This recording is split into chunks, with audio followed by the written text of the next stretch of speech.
আমার বাবাকে স্মরণ করে আপনাদের সামনে আমাকে পেশ করছি। আমার বাবা যখন জেলখানায় আমাকে গিয়ে হুইল চেয়ারে বসা দেখেছেন, আমার বাবা যখন আমাকে হুইল চেয়ারে বসা দেখেছেন,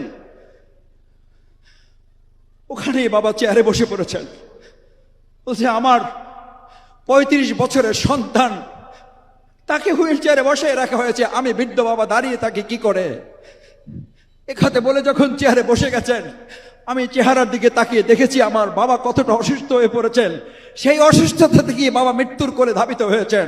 আল্লাহ তাআলা তাকে নিয়ে গেছেন, আফসোস নেই।